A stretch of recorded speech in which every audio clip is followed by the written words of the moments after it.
नमस्कार, सुहानीत किचनमध्ये आपले स्वागत आहे। आज आपण पाहणार आहोत पावसाला स्पेशल सर्वांच्याच आवडीची डिश, लहानांपासून ते मोठ्यांपर्यंत आवडणारी डिश म्हणजे चटपटीत ब्रेड पकोडा किंवा तुम्ही याला ब्रेड पॅटीस सुद्धा बोलू शकता। दिसायला एवढे सुंदर दिसते, त्यापेक्षा चवीला खूपच मस्त लागते हे ब्रेड पॅटीस। चला तर मग लगेचच रेसिपीला सुरुवात करूया।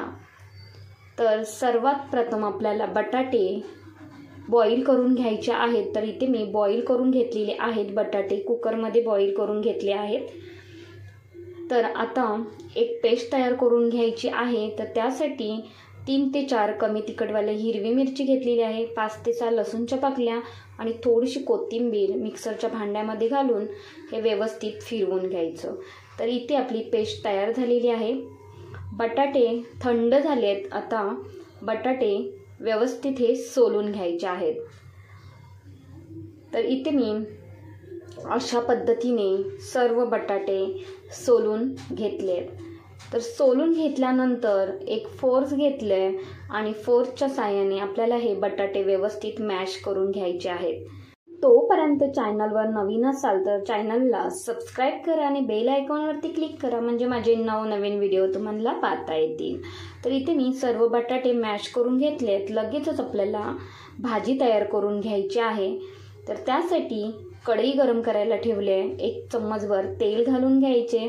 त्यानंतर 1/2 चम्मच मोहरी, 1/2 चम्मच जिरे, हे दोन्ही सर्व व्यवस्थित असे फुलले पाहिजे। आणि त्यानंतर कढीपत्ता घालून घ्यायचा आहे। तर कढीपत्ता इथे मी थोडासा हातानेच कट करून घेतला आहे, तो यामध्ये घालून घेतला आहे। आणि लसूण आणि मिरचीची पेस्ट इथे मी सर्वच घालून घेतलेली आहे। व्यवस्थित हे तेलामध्ये परतून घ्यायचं, त्यातला जो कच्चेपणा आहे तो पूर्णपणे निघून जाईपर्यंत व्यवस्थित परतून घेतले आहे। 1/2 चम्मचभर हळद घालून घेतले आणि 1 चम्मचभर इथे चाट मसाला घालून घेतला आहे। 1 चम्मचभर धनिया पावडर घालून घ्यायची आणि हे सर्व मसाले व्यवस्थित परतून घ्यायचे। तर व्यवस्थित परतून घेतले आहेत। आता यामध्ये उकळलेला बटाटा यामध्ये घालून घ्यायचा आहे। तर हे सर्व व्यवस्थित परतला चम्मचने एकजीव करून घ्यायचे। तर व्यवस्थित हे एकजीव करून घेतल्यानंतर आता यामध्ये मीठ घालून घेते। तर व्यवस्थित मीठ घातल्यानंतर हे परतला व्यवस्थित एकजीव करून घ्यायचे। आता यामध्ये आपल्याला थोडीशी कोथिंबीर वरून घालून घ्यायची आहे। आता इथे आपली भाजी तयार झालेली आहे। कोथिंबीर घातल्यानंतर परतला व्यवस्थित असं एकजीव करून घ्यायचे। तर खरंच ही रेसिपी खूपच मस्त होते। तर भाजी आपली तयार झाली आहे, बाजूला ठेवूया।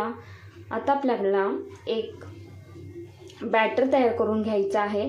तर त्यासाठी 1 वाटी बेसन पीठ घेतलं आहे, 1/2 चम्मचभर हळद आणि 1/2 चम्मचभर तिखट घालायचं आहे। 1 चम्मचभर ओवा हातावरती थोडासा चुरून घालायचा, चवीनुसार मीठ घालायचे आणि पाणी थोडे थोडे घालून हे बॅटर व्यवस्थित तयार करून घ्यायचे आहे। तर इथे पाहताय बॅटर आपले व्यवस्थित असे तयार झालेले आहे। थोडे थोडे पाणी घालून हे व्यवस्थित तयार करून घ्यायचे। बॅटरची कन्सिस्टन्सी पाहताय तुम्ही, जास्त घट्टही नाही ठेवायचे आणि जास्त पातळही नाही। बॅटर बाजूला ठेवले आहे। ब्रेडच्या स्लाइस घेतल्या आहेत 4। आता एका स्लाइसवरती भाजी लावून घ्यायची अशा पद्धतीने। तर इथे मी हातानेच लावून घेत आहे आणि त्यावरती एक ब्रेडचा स्लाइस वरून लावून घेते। वरून लावल्यानंतर इथे मी मधून अशा पद्धतीने कट करून घेते। तुम्हाला ट्रायंगलमध्ये कट करायचं असेल, ट्रायंगलमध्ये कट केला तरीसुद्धा चालेल। तर इथे मी 3 ते 4 ब्रेड साईज अशा पद्धतीने कट करून घेतले आहेत आणि हे लगेचच आपल्याला अशा पद्धतीने बॅटरमध्ये व्यवस्थित घोलवून घ्यायचे आहेत. बाजूला तेलसुद्धा व्यवस्थित गरम झालेले आहे आणि तेलामध्ये एक एक करून पॅटीस सोडून घ्यायचे आहेत. तर गॅसचा फ्लेम इथे मी मध्यम ठेवलेला आहे आणि मध्यम फ्लेमवरतीच आपल्याला हे पॅटीस किंवा पकोडा व्यवस्थित तळून घ्यायचा आहे. तर इथे मी जेवढे कढईमध्ये मावतील तेवढेच इथे मी पॅटीस सोडून घेते. तर इथे मी 4 पॅटीस सोडून घेते. पॅटीस तेलामध्ये सोडल्यानंतर झाऱ्याच्या साहाय्याने हे पलटून घ्यायचे.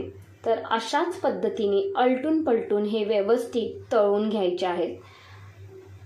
तर हे पॅटीस दिसायला एवढे सुंदर दिसत आहेत, त्यापेक्षा चवीला खूपच भन्नाट आपले हे पॅटीस लागतात.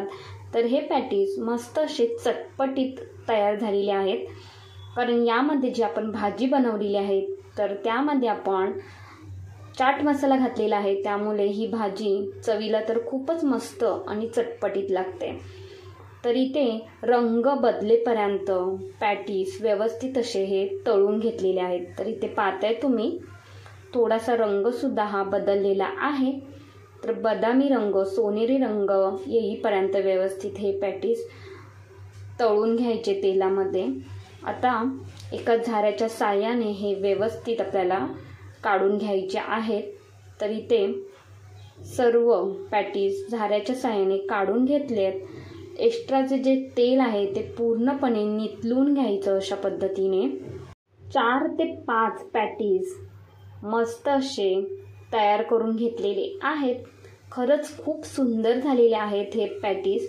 तर हे पॅटीस तुम्ही पुदिना आणि कोथिंबीरच्या चटणीसोबत खाऊ शकता किंवा तुम्ही केचपसोबत खाऊ शकता. रेसिपी आवडली असेल तर लाईक करा, शेअर करा, सबस्क्राईब करा. धन्यवाद.